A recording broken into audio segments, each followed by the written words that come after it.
This lesson is on graphing sine and cosine functions. It's brought to you by Energized Math. Please visit energizedmath.com at the end of this lesson to download this note. Before we get started, we should do a few definitions. If you take a periodic function, the one that repeats itself, the first thing we want to go over is what's called the principal axes, and that is kind of your middle line on the periodic function. This is called your principal axes. It's your middle line. The next thing we want to go over is what's called your amplitude, and that is the distance from your principal axes to kind of the top or the bottom, the maximum or the minimum of the function, and that is called your amplitude.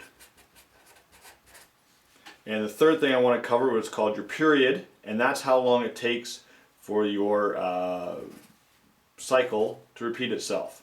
So from, say, the high point to high point, that would be called your period. You could also do from, let's say midpoint to midpoint, where they're kind of doing the exact same thing. Where anytime the function is doing the exact same thing, that would also indicate length of your period. Okay, so you could go from low point to low point or whatever. So you have principal axes, your middle line, your amplitude, which is your distance from the middle line to the maximum or to the minimum. It should equal each other. And then the period, how long it takes to repeat itself doing the exact same thing. Let's take some values of sine. Let's take sine of 0 degrees. Let's do sine of 90 degrees, sine of 180, sine of 270 degrees, and sine of 360 degrees. Okay? Sine of 0 degrees is going to equal 0. Sine of 90 degrees equals 1. Sine of 180 is going to equal 0. Sine of 270 is going to equal -1. And sine of 360 is going to equal 0 again. And if I was to put these points onto a graph, okay, where I went from -1 to +1, I had 0, and I went all the way to 360. I have 180 in the middle, 90 partway through that, and 270 halfway through that. I would go up to 1, back down to 0, down to -1, and back up to 0. And my graph would look like that. Okay? Now that's just a rough sketch. Let's expand that a little bit. Okay, so we can go to positive 360 and back to negative 360. So halfway would be 180, -180, I'd have 90, I'd have 270, okay, -90, -270. I go to 1, I go to -1. Sine of 0 degrees was 0.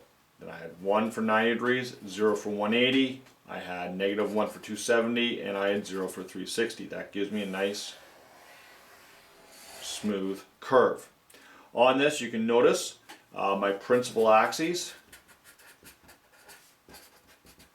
it equals 0. The middle line is right at 0. The period, how long does it take to repeat itself doing the exact same thing, would be 360 degrees. Okay, from 0 to 360 is that's how long it takes to go through a complete cycle. The amplitude, going from the principal axes to the maximum, or from the principal axes to the minimum, is equal to 1. Okay? Your sine function will go back into the negatives following the same pattern. Okay? And so it is a nice smooth curve. It actually keeps on going infinite. Okay, you can keep going past 360 degrees. Okay, 450 degrees, 720, keep on going, it'll follow the same nice smooth curve. The cosine function. So sorry, this is the graph of y equals sine of x. The cosine function is very similar. Let's do some values for cosine. Let's do cos of 0 degrees, and that equals 1. Let's do cos of 90 degrees, and that's going to equal 0. Let's do cos of 180 degrees. I put that in my calculator. I'm going to get -1. I'm going to do cos of 270 degrees. I'll get 0. I'll do cos of 360 degrees, and I'll get +1. So mapping that out, okay, 360, 0, 1, I got -1, I got 180, halfway, 90 to 70. Okay, so it started close to 0 degrees was 1, then it went down to 0, then it went to negative 1, 0, positive 1.